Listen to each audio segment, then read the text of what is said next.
Assalamualaikum doctors. In this video I am discussing how can we take the febrile neutropenia history. So febrile neutropenia history, the chief complaint is that child 8 years came to the emergency ER with fever which started 5 days ago. Okay. So history of present illness, chief complaints analysis, first onset, course and duration, what make it better and what make it worse. How did you measure it? So fever is the chief complaints. How did you measure it? What is the highest degree? What did you do to lessen it? Was it controlled by medicines? Does it return to normal? And the pattern of fever, is it intermittent? Intermittent are pyogenic, tuberculosis, lymphoma, juvenile idiopathic arthritis, JIA. Baseline rates like viral endocarditis and lymphoma. Sustained typhoid.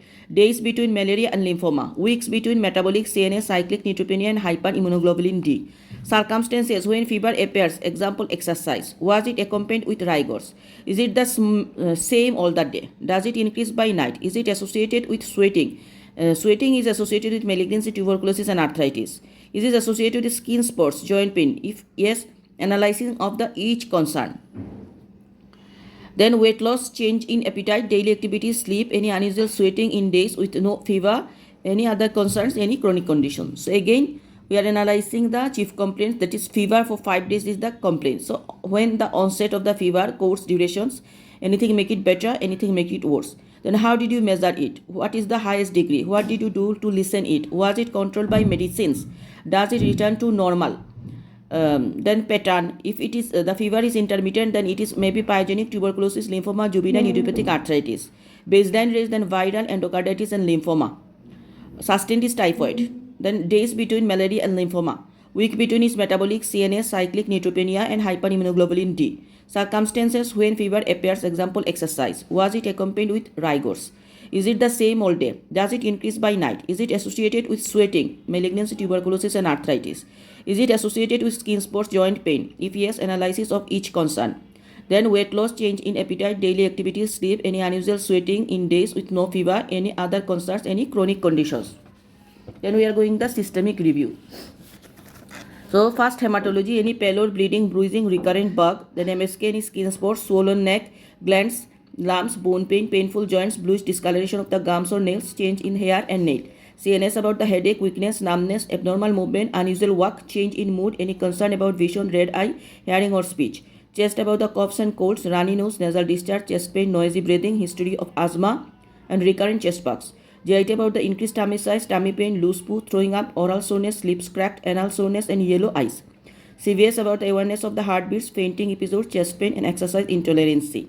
Urinary pee color, amount, painful peeing, recurrent bugs, frothy urine, urine dipstick and blood pressure measured. Endocrine, thyroid, hot intolerance, diabetes mellitus and diabetes insipidus. Their past history is about 5T IOA. That contact with COVID, animal contact, travel, where immunization before travel. Then ticks bite. So traveling history very important. Immunization before the travel, any ticks bite. Source of water and food. Previous hospital admission, team, drugs, if on chemotherapy plus side effects and compliance doses. Parental history as usual, puberty if in its time, vaccination up to date, extra shots, allergy, food, drugs and plants, nutrition, development in detail if less than 2 years. Family about the consanguinity, history of similar condition in the family. Social, financial, home and school, pets and birds and animals at home, aeration, any farm around. Then the psychological impact, how does his condition affect the child and the family? So differential diagnosis of fever of unknown origin. What are the DD we can keep our mind? Infection or bacterial, tuberculosis, brucella, salmonella, Lyme, cat scratch, endocarditis, UTI, abdominal abscess. Viral or Epstein-Barr virus, cytomegalovirus, HIV and COVID, fungal, parasitical, leishmania, malaria, toxoplasma and STDs. Malignancy, leukemia, lymphoma, histiocytosis and renal cell carcinoma, collagen and autoimmune or SLE, systemic onset of JIA, familial Mediterranean fever, mixed connective tissue disease. Endocrine is hyperthyroidism, Edison, subacute thyroiditis. Drug-induced or chemotherapy, penicillin, infliximab, INH, methimazole, propylthiouracil, sulfasalazine, antipsychotic medications such as clozapine and chlorpromazine. Antiviral drugs such as ganciclovir and valganciclovir. Note: maybe due to many illness with very short period of improvement and the mother did not notice, so fever chart for its pattern is important. DDO fever in children are some causes, acute condition, other are malignancies and autoimmune disease. So this is all about how can we take the febrile neutropenia history. Thank you.